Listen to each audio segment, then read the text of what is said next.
If there's one problem I see on the internet, it's that people don't know how to be offensive. Eat my butt! Fuck you, fatty! You insolent idiot! I'm not saying that people are too afraid to be offensive. There's definitely a lot of people in the internet who fit that category. Fuck you say to me, you little shit! Oh, fucking righteous fucking... I fucking hate this. What I mean is, a lot of people don't know how to be offensive. Or at least how to be offensive and get away with it. Because thanks to things like Twitter, you know, that stupid, garbage, piece of shit app that I'm addicted to for some reason, the bar of what's considered offensive has gotten so low that literally anything is worth being canceled for. You make an offensive joke? Canceled. You say Happy Men's Day? Canceled. You accidentally forget to join a Zoom meeting? Canceled. At this point, it's pretty much normal for people to go on Twitter and basically cry about the littlest of things. So, you'd imagine my surprise when I load up Twitter to see the reaction to the new South Park episode, only to be met with nothing. Damn, bro. I'm surprised. It was weird. Usually the Twitter mob just cries and calls everything racist, but this time, they were actually applauding and calling South Park funny. And it made me wonder, is South Park doing something correctly that most people aren't? What allows them to be offensive and get away with it? I think the reason is simple. South Park is offensive in a way that's fair. They don't pick on one person, they pick on everyone. And the best example of this is their latest episode, Vaccination Special. The second South Park announced this episode, everyone saw the letter Q and completely shit their pants, you know. Twitter be like, oh my god, they're making fun of QAnon. Holy shit, man, this is gonna be wild. Please make fun of QAnon. But contrary to what everyone thought, South Park didn't make this episode just to shit on QAnon. Instead, they made this episode to shit on everyone.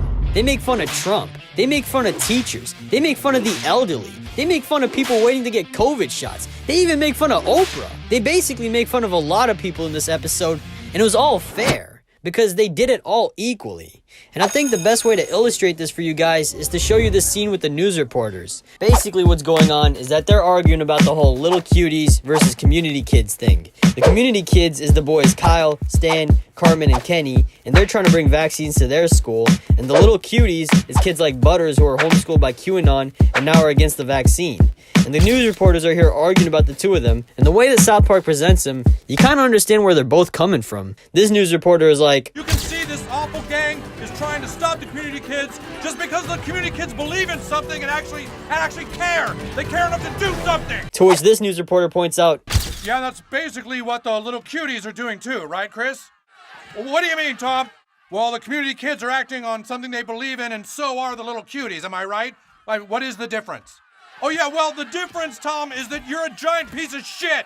That's the fucking difference. Okay, let's just... You're gonna even remotely defend these monsters when community kids are promoting change? Just fuck you, Tom, I'm out. And this is the way that South Park deals with divisive topics. They present both sides equally and try to make them both sound ridiculous. This allows the viewers at home to watch the episode and come up to whatever conclusion they want depending on their own biases. It's kind of like English teachers when they try to find some meaning in one line of dialogue out of a 600-page book.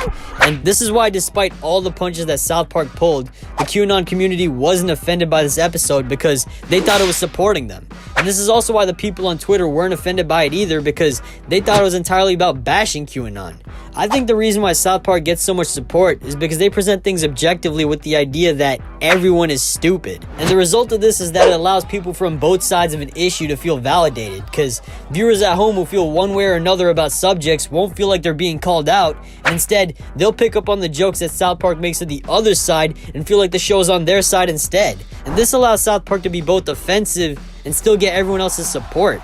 And I think it's an idea that we can all learn from. South Park's creators coined this term as them being simply equal offenders, meaning that they'll have no bias and literally offend anyone. And by following that policy, South Park pretty much has the freedom to talk about anything.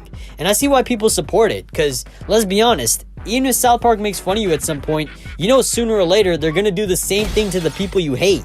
And everyone loves seeing someone shit on the people you hate. And I think that's the kind of thing that's been missing nowadays, you know? Just good old making fun of everything and everyone just for the sake of it. And it's an interesting idea. If you want to be offensive and have the freedom to joke about everything, you can't go around picking sides. Either you make fun of everyone, or you make fun of no one.